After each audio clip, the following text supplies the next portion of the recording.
peuple de Dieu, na pessimini sombote na kombo na Yesu. Ngai mama na bino passer grâce Jael na pessimini mbote pona lokomo na nkolo. Na lingi na rappele bino sisi na émission na biso oyasika. Oye bengami na kombo ya tout va bien avec Jésus-Christ. OK, na auto uti ko leka sikoyo na émission na biso tout va bien avec Jésus-Christ. Dans ce tout va bien avec Jésus-Christ malgré des souffrances. La thème na biso oyo ezalaki lelo aussi la souffrance. Pourquoi les chrétiens vont souffrir? Pourquoi les chrétiens vont souffrir? Question na biso ezalaki wana. Toyeba que Jésus-Christ ye moko Nzambe a souffert qui pona biso bien-aimé. Ezala te ke na kati ya souffrance ebosanisa yo Nzambe. Batu mingi bazomi poser la question.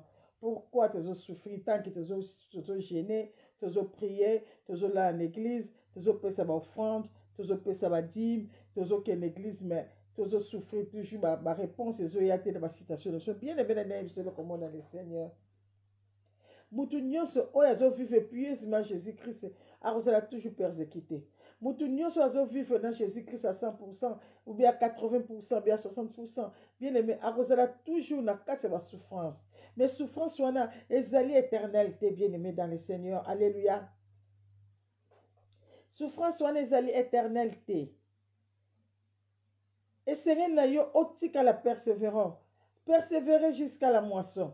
Persévérer dans la foi, bien-aimé. La persévérance, il y a un comme mayo ko longolo na souffrance et comme mayo na royaume Nzambe royaume éternel. Oye ko longolo na souffrance, bien-aimé. Ko kasate maladie na yo zo peso souffrance. Ya ngona ke Nzamba bosani yo non. Ko kasate ke ma pauvreté ou bien ba échec ou bien ba facture. Ya ngona zo mayo na souffrance que Jésus a bosani. Bien-aimé na yebisa mutu moko lelo.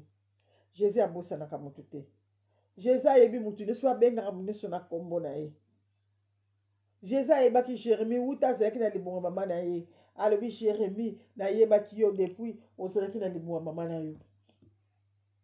Il y a un verset au pesi na 1 Pierre chapitre 3 dans verset 14 bien-aimé. Et je laksa biso ke Nzambe na biso azali Nzambe ya solo bien-aimé. Verset wana ezo mema biso na puissance. Verset wana ezo pesa yo nanga makasi bien-aimé dans le Seigneur. Yangwana te le bien te batu nyonso bazo vivre na Jésus. Tant que zo vivre na souffrance, kolbate que souffrance on ezali pona libela. Nali na yebisa nde komoko lelo bien-aimé. Nzamba lingaka yo mingi. Souffrance na yo ezali abandon ya parole te. Souffrance na yo ezali abandon ya kokende église te. Batu mingi lelo balembi bani kokende na église te. Pourquoi? Balobi Nzambe atiki bango, o Nzambe azosambela Nzambe azoyoka ye te, mutu azokende susu église te, alinka mate o ya consolation. Bayebisa yo kaka ke lelo kosomba ndaku ozomona mpe ndako yango te. Lelo kozala bien, lelo kozala boye bien aimé bakoko promettre biloko nyonso na mokili. Mais soki ba promettre yo Jésus te bien aimé ezali pamba. Bakoko promettre yo bandako bien aimé. Ceux qui va promettre la vie éternelle tes pamba bien aimé. Vie éternelle yango ezali richesse pour la biso bien aimé. Vie éternelle yango ezali bo moi kati na biso. Alors linga o souffrir na kombo Jésus-Christ. Linga o souffrir avec Jésus-Christ. Kasi muto botola yo oyo te bien aimé. Muto botola yo Bible na yo te bien aimé. Simba Bible na yo tangu nyonso. Que votre cœur ne se trouble point bien aimé.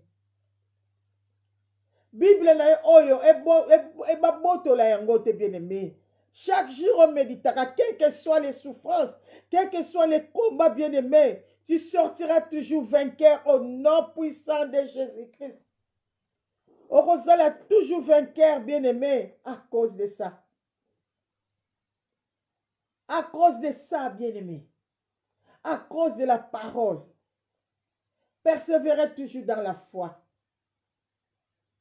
Zala toujours la considération encore aimer Jésus-Christ tant que ton sauveur et ton Seigneur. Souffrance wane aussi la bien-aimé. Jésus-Christ est à la porte. Alingi yo mingi bien-aimé. Kokufela oya mokilité za vérité de vanité. Talele koko peso momo quelles que soient les souffrances. Bien-aimé simba Bible ko peso ma réponse dans souffrance na yo. Na kombo na Yesu Christ. Si kanzama pambola yo ndeko. yo muto zwi temps ya kotelema kofina kati na Facebook mpona kolanda servant de Dieu bien-aimé. Mateya toteyi lelo si la souffrance, mais oyo ezali petite exhortation mpona yo mutu ozo koabandone foi à cause ya souffrance.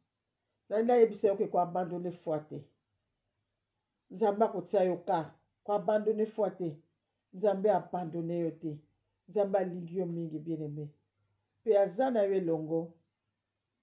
Alleluya. Simba nzambe no makasi, nzambe mpe akosalela yo ebele na kombo na Yesu Kristo.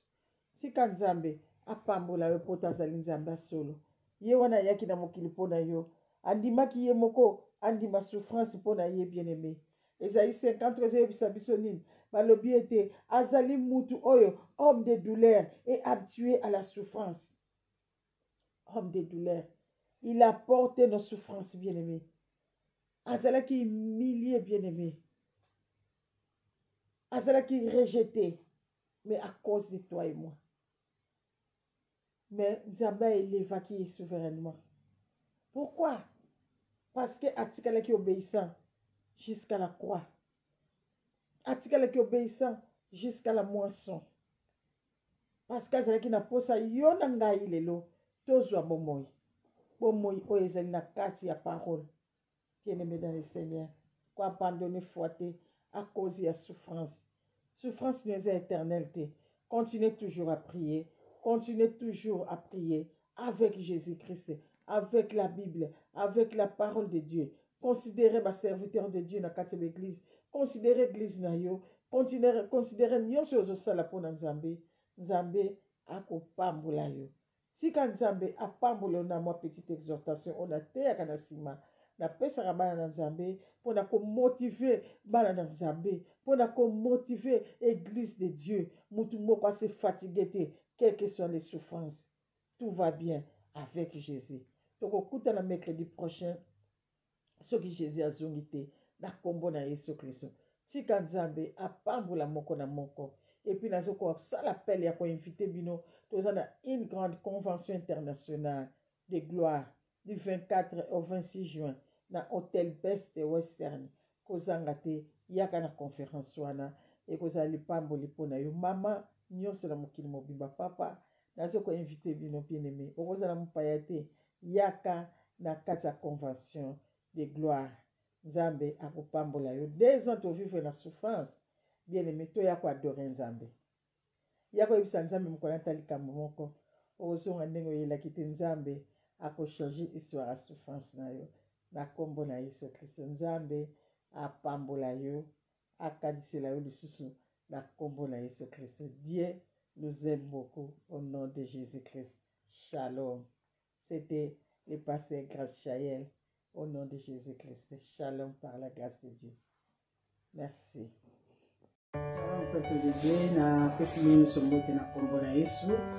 Ngai mama na bino pasteur Grace Chayel na pesi bino mbote pona lokomo na nkolo nalingi na rapele bino sisi na émission na biso oyo ya sika oyo ebengami na kombo ya tout va bien avec Jésus-Christ ezoleka chaque mercredi à partir ya 21h eza malamu to yoka liloba mpe tobondelaka ensemble. Jésus-Christ revient bientôt, il est à la porte, donc tosala te toyokaka liloba po emema biso na perfection emema biso na nzela ya Nzambe kozala malamu mingi. Nazo koinvite ndeko kota soki obeti kaka pasteur Grace tiré ou bien trait d'union Jaël na Facebook senganga ami na ko répondre yo po tozalaki ensemble na émission chaque mercredi de 21h à 22h. À défaut d'un moment retard tant sur 21h10 minutes nous a toujours wana pour la bino. Donc nazo ko inviter ndeko zangate tozali longo pona tina émission na biso ezali ya sika nouvelle émission donc tout va bien avec Jésus-Christ. Nzambe apambola bino sur ndeko kati na Yesu tozala ensemble pona kosala Nzambe tozala ini na baprier na potan ekomi mabe tozala pambola soki tozobundela tous ensemble quel que soit situation ezokimisa quel que soit baproblème ezoya kati na kobanga eloko te telema na kati ya mabondeli Jésus-Christ aza wana mpona yo Azawana Kotika Yote. Alumina Kotika Yote, je ne vous délaisserai jamais et je ne vous abandonnerai jamais. Alors, Azawana pour la biso, après cette assurance, puis après cette promesse de la Bible.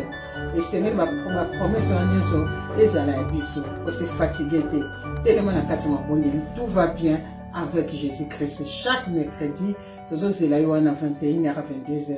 Nzambe apambo la bienvenue sur partout dans le monde et pas beaucoup landa message au Nzambe a fortifier bino Nzambe après ça nous force à sika afin que tous à la ensemble la 4e mission